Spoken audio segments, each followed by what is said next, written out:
당신에게 예수님은 누구이십니까? 라는 제목을 가지고 하나님의 말씀 전하겠습니다. 제가 인공지능에게 물어봤습니다. 예수님이 누구인지 저에게 말씀해 주세요 라고 이야기했더니 첫 번째 문장이 이렇게 시작되더라고요. Jesus Christ is the central figure of Christianity. 기독교의 예수님께서 중심인물이 됩니다. And one of the most influential figures in world history. 세계 역사 가운데 가장 많은 영향을 끼친 사람 가운데 한 사람이라고. 그러면 쭉 설명이 되는데 마음이 들지 않았습니다. 여러분, 제가 한번 질문해 볼게요. 여러분에게 예수 그리스도는 누구이십니까? Who is Jesus Christ to you? 여러분에게는 누구입니까? 저에게 그 질문을 한다면 저는요, He is my Savior. 그분 나의 구원자이십니다. 그분은 하나님이심도 불구하고 인간의 몸을 입으시고 역사 가운데 찾아오시며 나를 위하여 십자가에서 희생하시면까지 나를 사랑하셨던 나의 구원자, He is my Savior라고 이렇게 고백할 것입니다. 여러분, 예수님을 알지 못하면 믿을 수가 없어요. 그죠? 예수님을 알지 못하면 신뢰할 수가 없습니다. 예수님을 알지 못하면 구원이 우리 가운데 임할 수가 없는 거죠. 그렇기 때문에 아는 게 얼마나 중요한지 모르겠습니다. 예수님께서 그렇게 말씀하셨잖아요. 영생은 유일하신 하나님을 아는 것이고 그분께서 보내신 예수 그리스도를 아는 거라고 말씀하고 있어요. 알지 못하면 여러분 우리가 믿음을 소유할 수가 없죠. 아는 게 얼마나 중요한지 모르겠습니다. 사도 바울이 빌립보서를 썼을 때 빌립보서는 AD 한 60에서 한 62년 정도 쯤이거든요. 사도 바울이 예수를 만나고 나서 최소한 25년에 30년의 시간이 지났습니다. 근데 그가 이런 고백을 한 적이 있어요. 내가 바라는 것은 그리스도를 알고라고 표현합니다. 내가 바라는 것은 그리스도를 알고 그분의 부활의 능력을 알고 깨닫고 그분의 고난에 동참하여 그분의 죽으심을 본받는 것입니다. 여러분, 예수님을 알아가는 데 있어서요, 알아가는 것이 I know him, 그래서 내가 구원이 임했어, 그렇게 단순한 게 또 아닌 것을, 단순하지만 또 단순하지 않은 것을 이 말씀은 우리에게 이야기해 주고 있습니다. 예수님을 알기 때문에, 그분의 부활의 능력을 깨닫기 때문에 여러분 고난이 찾아와도요, 고난을 견딜 수 있는 능력이 있는 것이에요. 주에 대한 지식이 풍성하지 못하면요, 어려울 수가 있는 거죠. 아니, 어찌 주님의 죽으심을 본받는 자리까지 나아갈 수 있겠습니까? 그분을 아는 지식과 그 믿음이 만약에 성장을 한다면 그것이 가능한 것을 알 수가 있어요. 오늘 본문의 말씀은 그런 도전을 우리에게 하고 있는 것을 보게 됩니다. 오늘 본문이 이렇게 시작하죠. 그 뒤에 예수께서는 갈릴리를 두루 다니셨다. 유대 사람들이 자기를 죽이려고 하였으므로 유대 지방에서는 다니기를 원하지 않으셨다. 그 뒤에 지금 6장이 여러분 소개됐어요. 그죠? 6장에 어떤 일이 나왔습니까? 6장은요, 6월절이 가까웠던 그 시절에 시작한 수많은 일들을 주님께서 행하신 것을 알 수가 있습니다. 그런데 7장에 넘어서는 그런데 유대 사람의 명절인 초막절이 가까웠으니 지금 6월절과 초막절의 그 사이는 한 6개월 정도 시간의 갭이 있거든요. 그러니까 지금 한 6개월 정도 시간이 지났습니다. 그럼에도 불구하고 다시 1절을 보시게 되면 유대 사람들이 자기를 죽이려고 하였으므로 여전히 유대 사람들은 예수를 죽이고자 그 기회를 엿보고 있었던 것을 알 수가 있어요. 기다렸다라는 표현을 사실 본문은 하고 있습니다. 예수를 어떻게 하면 죽일까? 왜 여러분 이 유대인들은 예수를 죽이고자 했습니까? 예수를 알아보지 못했기 때문이죠. 아니, 예수님이 메시아라는 걸 알아보았다면 메시아를 죽이겠습니까, 여러분? 예수님이 만왕의 왕 만주의 주라는 것을 깨달았다면, 구원자라는 걸 깨달았다면 어찌 죽이겠어요? 나를 위해서 오신 분이신데. 근데 예수님을 알아보지 못했기 때문에 그들이 여러분 예수를 죽이고자 기다렸던 것을 성경은 이야기하고 있어요. 그렇다면 그들은 예수를 어떤 분으로 바라보았습니까? 오늘 본문에 소개되는 걸 몇 장 소개하기를 바랍니다. 첫 번째는요, 예수님을 좋은 사람 또는 미혹하게 하는 사람으로 여겼다라고 성경은 이야기하고 있어요. 여러분, 예수님이 좋은 분이세요? 예수님이 선한 분이십니까? 예수님이 미혹해하는 사람이십니까? 둘 다 틀렸어요. 오늘 본문 다시 보시면 12절 보면 무리 가운데서는 예수를 두고 말들이 많았습니다. 더러는 그를 좋은 사람이라고 말하고 더러는 무리를 미혹해하는 사람이라고 말하였다. 여기서 이 무리 가운데서라는 표현은 무리라는 가운데 여러분 누가 지금 속해 있냐면 오늘 본문을 읽어서 알지만 예수님의 형제들이 있었습니다. 지금 초막절기를 지금 행사를 치르기 위해서 절기를 치르기 위해서 많이 모였던 사람들이 있었습니다. 유대 종교 지도자들도 이 가운데 있었던 걸 알 수가 있어요. 특별히 예수님의 형제들이 있었던 것을 알 수가 있어요. 오늘 3절에 보니까 예수의 형제들이 예수께 말하였다. 형님이 여기 있어나 유대로 가셔서 거기 있는 형님의 제자들도 형님 하는 일을 보게 하십시오라고 이렇게 어드바이스 하는 장면이 나오죠. 예수님의 형제 가운데는 누가 있었습니까, 여러분? 우리가 알고 있는 예루살렘 교회의 초대교회의 리더였던 야고보가 그 가운데 있었던 걸 알 수가 있어요. 유다도 이 가운데 있었던 걸 알 수가 있겠죠. 그죠? 여러분, 이 시점에서는 야고보나 유다가 예수님을 믿지 않았습니다. 오늘 본문에도 이야기하죠. 아직 예수를 믿지 않았던 그런 모습입니다. 근데 나중에 야고보서를 쓸 정도로 예수님의 동생이죠. half brother라고 얘기할 수 있는 여러분, 예루살렘 교회의 지도자로 역할을 감당하고 있고 사도 바울을 고린도 전서를 쓰면서 부활에 있었던 사건을 묘사하면서 예수님께서 야고보에게 나타났다라고 이야기하는 것을 보게 되죠. 유다서도 보면 유다서에 보면 이렇게 시작이 됩니다. 예수 그리스도의 종이요 야고보의 동생인 유다가 부르심을 받은 사람들 곧 하나님 아버지께서 사랑하시고 예수 그리스도께서 지켜주시는 이들에게 이 편지를 씁니다. 그도 여러분 이제는 변화바꿔서 부활한 주님을 만나고 나서 그가 자신을 가리켜서 예수 그리스도의 종이라고 표현할 정도로 그런 변화가 일어났던 것을 알 수가 있어요. 그런데 이 시점에서는 그들에게는 믿음이 없었습니다. 없기 때문에 여러분 이런 이야기를 합니다. 믿음이 없으면요 쉽게 표현하면 막말할 수 있습니다. 믿음이 없으면요 믿음과 거리가 먼 이야기를 할 수 있는 것이 인간의 모습이죠. 알려지기를 바라면서 숨어서 일하는 사람은 없습니다. 형님이 이런 일을 하는 바에는 자기를 세상에 드러내십시오. 이렇게 이야기하는 걸 보게 돼요. 여러분 이 표현은요 절대 믿음의 표현이 아니었습니다. 쉽게 얘기한다면 총구석에서 뭘 하시려고 그러세요, 형님? 지금 초막절에 사람들이 몰립니다. 여러분 유대인들은 3대 절기를 지켰습니다. 우리가 잘 아는 6월절, 오순절, 7일절이라 얘기도 하고 있고 장막절, 초막절이라고 얘기하는 이 세 절기를 지날 때 예루살렘에 여러분 수많은 사람들이 몰려들었습니다. 예루살렘에 그때 거했던 인구 숫자가요 한 3만에 4만을 잡는데 이 절기 때는요 이 디아스포라들이 예루살렘에 몰려드는데요 그 숫자가 200에서 300만 명이 몰려들었습니다. 엄청난 숫자잖아요, 그죠? 그러니까 뭐라고 얘기하면 형님 이 대세 물길을 타셔야죠. 뭐 하시는 거예요? 지금 절호의 찬스가 찾아왔습니다. 나타내십시오. 기회를 잡으십시오. 기적을 행해 주십시오라고 이야기하는 모습. 근데 요한은 뭐라고 표현하고 있습니까? 5절에 이어지는 말씀이 예수의 형제들까지도 예수를 믿지 않았기 때문이다.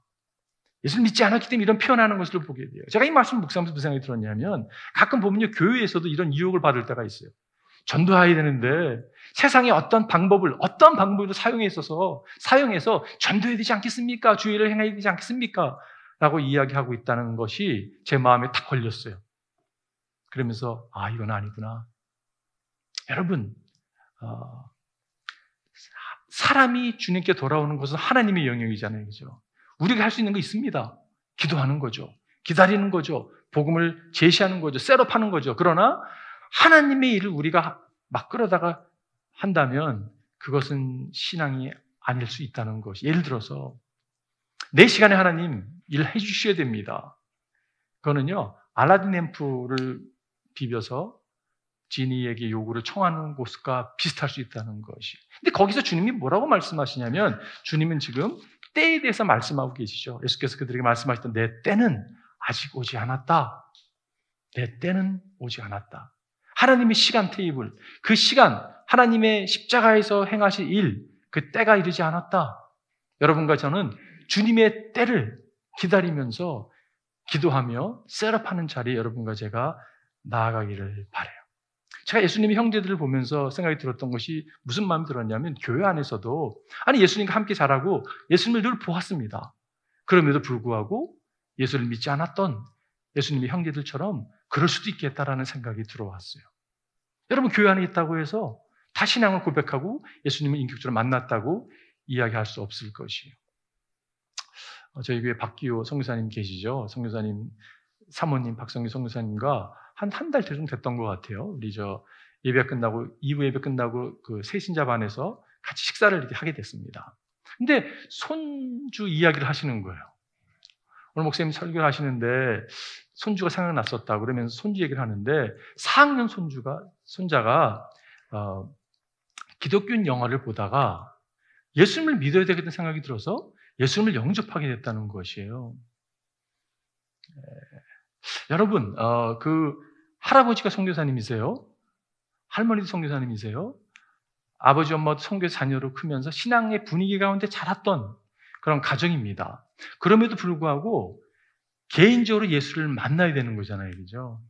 근데 거기서 그냥 끝난 것이 아니라 선교사님 그 말씀하시더라고요. 그런데 놀라운 사실이 6학년 먹은 형이 같은 장소가 아닌데 다른 장소에서 그 시간에 동서에서 기도했다는 거예요.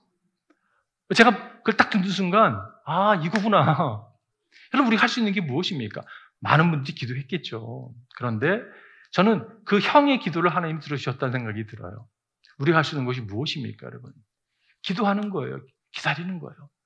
여러분 기도하다가 지치는 분 계실지 모르겠어요. 그렇게 기도했는데 내 배우자를 위해서 내 자녀에서 그렇게 기도했는데 하나님 어떻게 아무 변화가 있지 않습니까? 우리의 무리 수가 때로는 그 일을 망칠 수 있죠. 우리는 기다리며 기도하며 여러분과 제가 주님께 간구해야 된다고 생각이 듭니다. 유대 종교 지도자들은 예수님을 미혹하는 자라고 여겼습니다. 근데 여러분 왜 이들이 그것이 정말 익스큐즈였을까요? 주님을 죽이고자 하는 마음이었을까요? 저는 그렇게 생각하지가 않아요. 종교 지도자는 특별히요. 어떤 마음이 있었냐면 예수님의 등장이 그들을 위협했습니다. 아니 이러다가 우리 기득권 다 뺏기는 거 아니야? 쉽게 얘기하면 우리 밥그릇 뺏기는 거 아니야? 라는 생각이 분명히 들었을 것이에요. 그리고요 동시에 정치적인 메시아가 아니라면 나에게 아무 이익이 없잖아. 여러분 여기에 굉장히 무서움이 있다고 생각이 들어요. 여러분 신앙생활도 이렇습니다. 나에게 도움이 뭔데? 내가 이 땅에 살아가면서 나에게 지금 이익이 뭔데? 이 질문을 하기 시작하잖아요. 여러분 놓치는 거예요. 제가 과거 이런 분들 본 적이 있습니다. 새신자예요. 새신자니까 충분히 이해가 되지만 다른 교회에서라도 신앙생활 하던 분이 새신자로 왔는데 아니 이 교회는 왜 나를 안 섬겨주는 거야? 만약에 여러분 사실 그런 분이 계셨는데 제가 그 얘기를 듣는 순간 마음이 안타까움이 찾아왔어요. 여러분 교회는요 나를 섬겨주세요 라는 곳이 아니죠. 여러분과 제가 그런 자리에 머물지 않기를 바랍니다. 철저하게 여러분과 제 교회인데 우리는 하나님이 영화롭게 하는 사람들이고 어떻게 하면 내가 다른 사람을 섬기고 사랑할 수 있을까? 거기에 집중된 사람이 여러분 성도죠. 그게 교회잖아요. 그죠? 왜 나를 안 섬겨주는 거야? 그거는 잘못된 신앙관을 갖고 있다고 저는 생각이 들어요. 여러분 기억하지 않으세요? 여러분 처음 주를 만났을 때 경험 없습니까?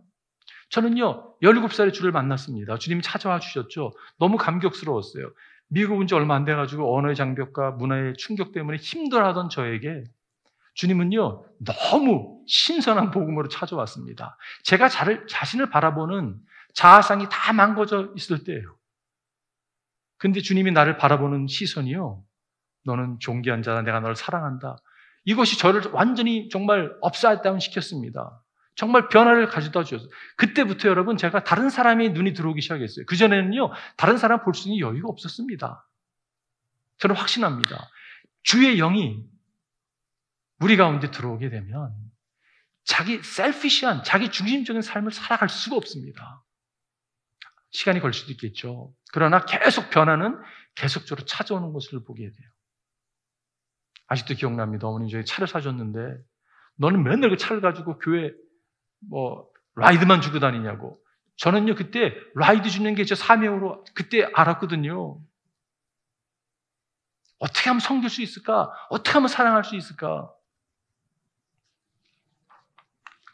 예수님을 바로 이해하고 믿고 신뢰하고 나아갈 때 주님께서 우리에게 구원을 허락하신 그 구원의 시작이 주님과 함께 시작되는 것을 우리가 알게 되죠. 다시 한번 12절을 보게 되면 그들의 무리 가운데서는 예수를 두고 말들이 많았다고 얘기합니다. 더러는 그들 좋은 사람이라고 말하고 더러는 미혹하는 사람이라고 말하였다. 여러분, 두 부류의 사람이 있었어요. 한 사람은 좋은 사람. 여러분, 예수님이 좋은 사람이세요? 그렇지 않습니다. 예수님 좋은 분 아니세요. 예수님이 성경에서 말씀하신 예수님이 좋은 분이 아니세요. 존 스타시 베이스 크리스천이라는 책에서 이렇게 고백합니다. 예수님께서 인간의 몸을 입고 오신 하나님이 아니시라면 예수님이 여러분 하나님이십니다. 만약 아니라면 그분의 선포들은 그분을 선한 사람을 말할 수 없다. 오히려 자아로 충만한 사람이다. 여러분, 예수님 얼마나 자아로 충만하신 분이세요? 내가 아브라함 이전에 있던 사람이라고 이야기를 합니다. 여러분, 예수님의 요한복음의 7대 I am statement이 나오잖아요. 나는 생명의 떡이다. 역사는 이렇게 얘기하는 사람이 있습니까, 여러분? 나는 세상의 빛이다. 나는 양의 문이다. 나는 선한 목자다. 나는 부활이요 생명이다. 나는 길이요 진리요 생명이다. 나는 참 포도나무다. 자아로 충만하잖아요, 어떻게 보면요, 그죠? 여러분과 저에게는 두 가지 선택이 있습니다. 선한 사람으로 그래 이렇게 받아들일 수 있고, 아니면 미친 사람 아니야? 받아들일 수 있고, 아니면 하나님으로 받아들이는 것밖에 선택이 있지는 않습니다. 여러분, 우리가 지난주도 말씀했지만 넷플릭스에서 나는 신이라고 하는 다큐멘터리를 통해서 여러분 정말 사이비 무슨 교주 같은 모습 보이잖아요. 미친 사람이잖아요, 그죠? 악한 자잖아요, 그죠? 그 사람을 받아들일 수 있고 거절할 수 있는 거와 마찬가지입니다. 여러분, 예수님이 여러분과 저에게 어떤 분이십니까? 하나님이냐? 아니면 미치광이냐? 그 둘 중에 하나지. 그래서 받아들일 수 있고 거절할 수 있는 거죠. 여러분, 가짜가 왜 그렇게 많이 흥행을 하고 왜 가짜가 많습니까? 진짜가 있기 때문에 가짜가 있는 것이에요. 가짜 때문에 진짜를 놓치는 어리석은 자가 돼서는 안 되죠. 예수님께서 또 다른 무리는 어떤 무리였냐면 무리들을 갖다가 예수님이 무리들을 갖다가 미혹하는 자다라고 이야기했습니다. 유일신을 믿던 유대인들에게 예수님이 그 일을 행했다면요, 정말 최고의 아주 사기꾼이죠. 대단한 거 아닙니까, 여러분? 그분을 무리를 속이는 사람으로 여길 건가, 아니면 하나님으로 받아들일 건가? 여러분과 저에게 선택이 있다는 것이에요. 왜 믿지 않았는가? 제가 두 번째 포인트를 이야기하면서 몇 가지를 소개하기 원합니다. 예수를 믿지 못하는 이유가 있었어요. 첫 번째 이유는 뭐였냐면요, 예수님께서 유대인들의 죄를 지적했기 때문에 그렇습니다. 오늘 7절에 보니까 세상이 너희를 미워할 수 없다. 그러나 세상은 나를 미워한다. 그것은 내가 세상을 보고서 그 하는 일이 악하다고 증언하기 때문입니다. 여러분, 유대인들이요, 이 얘기를 듣고 너무 막 분내하고 화가 났습니다. 이렇게 종교적인 사람이 없거든요. 유대인들 여러분, 열심히 정말 특심 있는 사람들입니다. 절기요, 얼마나 철저하게 지내는지 모르겠어요. 특별히 종교인들은요, 일주일에 2번씩 금식하면서 그냥 정말 나름대로 열심히 살고자 하는 그러한 사람들이었어요. 근데 그들 향해 주님이 뭐라고 말하냐면 해칠한 무덤이라고, 너 악하다고, 너 생각부터 다 악하다고, 너 완전 죄인 중에 악질이라고. 여러분, 누가 좋아하겠어요? 예수님이 죄를 지적하는 거잖아요, 그죠? 여러분, 누가 여러분의 죄를 지적하면 여러분 좋아하시겠어요? 기분 나쁘잖아요, 그죠? 제가 지난주에 한국에 계신 어느 한 목사님, 조정민 목사님 분 계시죠? 그분의 설교를 듣게 되면서 한 가지 생각이 떠올랐었는데, 그분이 과거에 기자 출신이고 세상적으로 살다가 예수님을 만나서 이제 과거에 술집을 들락날락 하던 분이 이제는 교회를 들락날락하는 분이 됐다고 하는 거예요. 그때가 아마 서리집사 때였던 것 같습니다. 열심히 해서. 근데 어느 저녁에 또 교회 가려고 했더니 아내가 그러더래요. 당신 어디 가냐고. 나 교회 간다고 지금. 근데 아내가 뭐라고 얘기냐면, 아니 아침도 간 것 같아. 또 가냐고. 아, 또 간다고. 근데 아내가 약간 충격적인 얘기를 했습니다. 이렇게 얘기했다고요. 당신이 교회를 드나든다고 해서 당신이 변했다고 착각하지 마세요. 야, 여러분 찬물을 끼얹어도 이런 물이 있습니까? 착각하지 말라고. 근데 이분이 그 얘기를 듣고서요. 방에 들어가서 흐느끼 울면서 회개했다고 해요. 제가 그 얘기를 들으면서 사모님 좀 놔두지 좀 이런 마음이 하나 쭉 들어오고 또 다른 생각은 무슨 생각이면요. 하나님께서 그 사모님을 통해서 죄를 지적하셨구나. 여러분 교회를 이렇게 들락날락해요. 근데 삶이 하나도 안 바뀌었어요. 여러분 삶은 변화는 머스트입니다. 이게 천천히 바뀔 수는 있죠. 그러나 변화는 머스트거든요. 그런데 교회 안에서 교회는 있지만 몸은 와 있지만 자기중심적이고요. 가정도 돌보지 않고요. 모든 것을 자기중심으로 풀어가고 사람들에게 상처를 주고 살아간다면 여러분 그것을 진짜 변화받은 하나님의 제자라고 이야기할 수 있을까라는 그런 도전을 갖게 됩니다. 예수님이 우리의 죄를 지적할 때가 있어요. 생명을 주시기 위해서 구원을 받지 않았다면 만약에 구원을 받은 하나님의 자녀들이라면 여러분 죄 가운데 거하지 말라고 주님께서 말씀하실 때가 있죠. 죄를 지적할 때가 있죠. 돌이켜야 됩니다. 여러분과 저는 말씀의 사람이 되어야 되는 거죠. 또 다른 한 이유는 유대인들이 여러분 안 믿는 이유는요. 사람들의 눈을 의식했습니다. 제가 다음 주에 이걸 좀 더 얘기할 것인데요. 유대 사람들이 무서워서 사람들이 무서워서 예수를 드러내고 얘기하지 않았다고 이야기하고 있는데 그런 모습이 있습니다. 여러분과 저는요. 사람의 눈을 의식하고 살아갑니다. 동의하시죠? 여러분은 안 그럴지 모르는데 저는 그래요. 사람의 눈을 의식하더라고요. 우리가 옷 입는 것, 머리 쓰담는 것, 다 사람의 눈을 의식하고 살죠.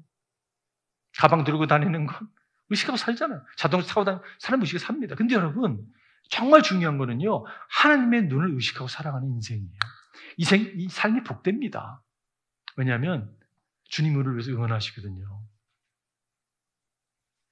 Fight the good fight. 선한 싸움을 싸우라고. 지치고 힘들지만 내가 너의 뒤에 있다고. 응원하시고. 여러분, 우리가 주의 눈을 의식하고 하나님 앞에 살아가는 여러분과 제가 되기를 바랍니다. 그 삶이 복된 삶이거든요. 그래서 힘들지만 말씀을 그래도 붙들고 적용하며 나가는 인생. 여러분과 제가 가는 제자의 길이잖아요. 그죠? 마지막 세 번째는요. 그렇다면 그분이 사기꾼도 아니고 미혹하는 자도 아니라면 선한 사람도 아니라면 그분은 누구입니까? 그분은 메시아세요. 그리고 그분은 주님이십니다. 예수님은 메시아고 주님이세요. 여러분 예수님께서 새로운 무슨 종교를 하나 만들려고 했으면요.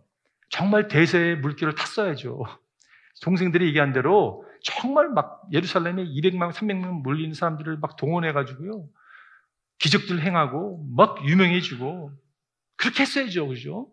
근데 예수님은 그렇게 하지 않으셨습니다. 왜냐? 예수님은 메시아이기 때문에. 왜냐면 예수님은 구원자시잖아요. 그죠?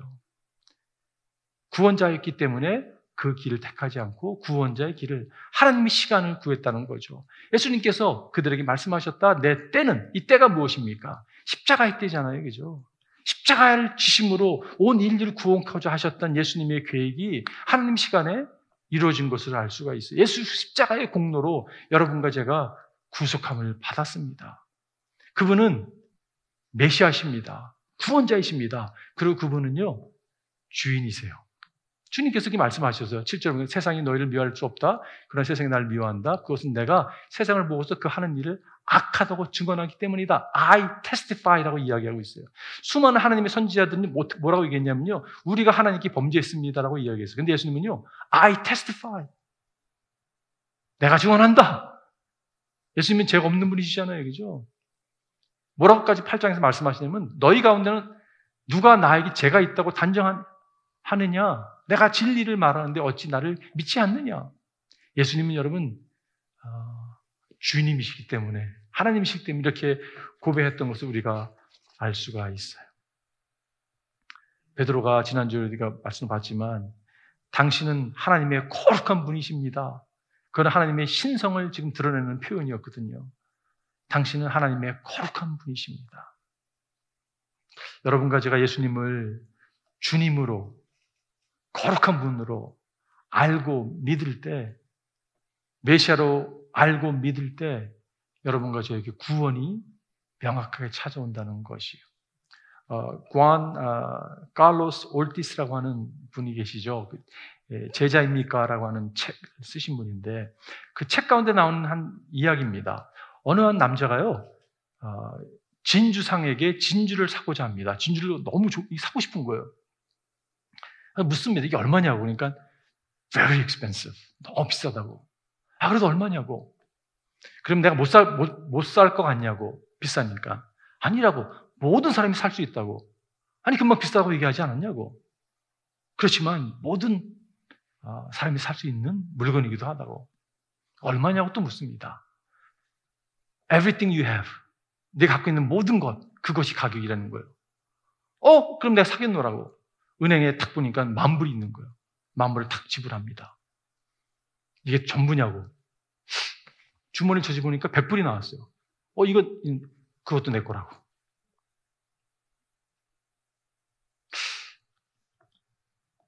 당신 혹시 어디 사냐고 또 이 진주상이 묻습니다. 집에 살죠? 당신 그 집 누구의 소유냐고. 제 집인데요? 그 집 내 거라고. 그럼 우리가 어디 사냐고. 우리 가족들이 있는데 차에 사냐고. 그러니까 차도 있냐고. 그 차 내 거라고. 가족도 있는지 몰랐다고. 가족도 있냐고. 아내도 있고 자녀가 셋이라고. 다 내 거라고. 깜빡하고 얘기 못했는데 당신도 내 거라고. 그러면서 그 진주상이 이렇게 얘기합니다. 이 모든 것을 당신이 사용하도록 내가 허락을 했습니다. 그런데 허락을 합니다. 그런데 거기에는 시간이 정해져 있습니다. 절대 이 모든 것이 내 것인 것을 잊지 마세요. 내가 필요할 때 그것을 내게 주어야 합니다. 왜냐하면 내가 주인이기 때문에 그렇습니다. 여러분, 모든 걸 다 팔아서 이 진주를 살 만한 이 진주는 가치 있는 거죠.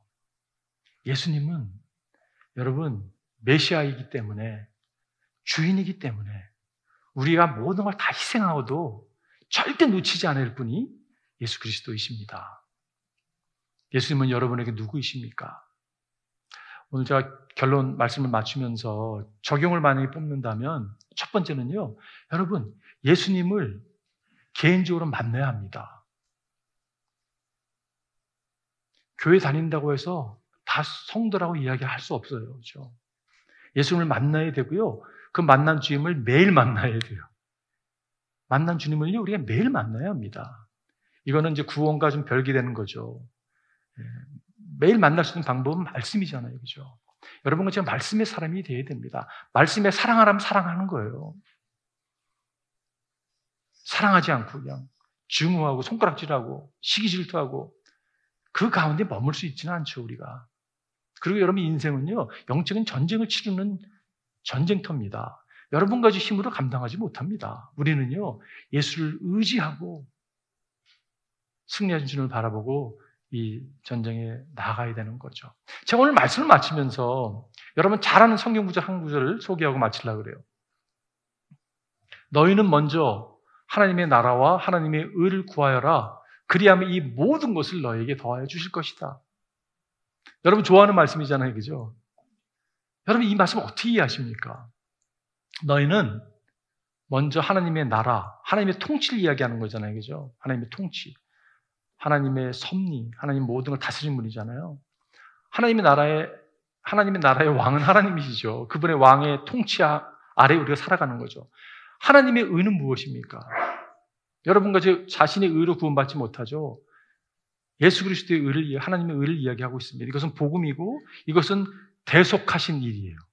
우리를 대신해서, 우리는 불가능하지만 주님이 대속해줬기 때문에 여러분과 제가 살아가는 거잖아요. 우리는 먼저 구해야 될 하나님의 나라와 하나님의 의입니다. 그러면 이 모든 것, 여기서 모든 것은 무엇일까요? 여러분 33절 전엔 32절인데 32절은 뭐라고 써있냐면 무엇을 먹을까, 무엇을 마실까, 무엇을 입을까 염려하지 말라고 염려를 이야기하고 있는 거예요. 여러분 우리가 얼마나 염려합니까? 무엇을 먹을까, 무엇을 마실까, 무엇을 입을까 염려하잖아요. 그죠? 염려하지 말라고. 그리고 34절은 어떻게 끝나냐면요, 내일 일을 염려하지 말라고. 내일 일은 내일 염려하라고. 한 날의 괴로움 그날로 족하다고. 여러분 32절과 34절에 동일이 사용하는 단어가 염려에 대한 단어입니다. 우리가 얼마나 염려하는지 모르겠어요. 자녀들 염려하잖아요. 그죠? 그래서 잠도 잘 못 자잖아요. 먹고 사는 일 너무 염려가 큰 거예요. 어떻게 되나? 두려움 찾아오고. 그러니까 여러분 힘들어하는 모습이 있습니다. 염려하는 모습이 있죠. 근데 주님이 뭐라고 말씀하시냐면 내가 통치한다고. 너는 내 나라의 백성이라고. 내가 다스린다고. 발 뻗고 자라고. 너를 구원한 것은 너의 열심이 아니라고. 나의 열심이라고 주님이 말씀하세요. 제가 최근에도 말씀했지만 여러분과 저는요, 우리가 생각하는 것보다 훨씬 더 악질입니다. 여러분, 이걸 우리가 딱 이 진리를 말씀 앞에 나가야 돼. 우리가 못됐습니다, 여러분. 근데 여러분, 더 놀라운 사실은 우리가 생각하는 것보다 더 악하지만 예수님의 사랑은요, 우리가 생각하는 것보다 훨씬 더 사랑해요. 여러분과 제가 생각하는 거 하나님 이렇게 사랑하죠? 여러분 아직 멀었습니다. 그거보다 훨씬 더 사랑하는 게 하나님의 사랑이 있어요. 예수 그리스도가 여러분에게 누구십니까? 명확한 답을 가지고 다리 뻗고 잠도 자고 맡겨진 삶을 멋지게 살아내는 믿음의 종들 되시기를 주님의 이름으로 축원드립니다. 기도하겠습니다.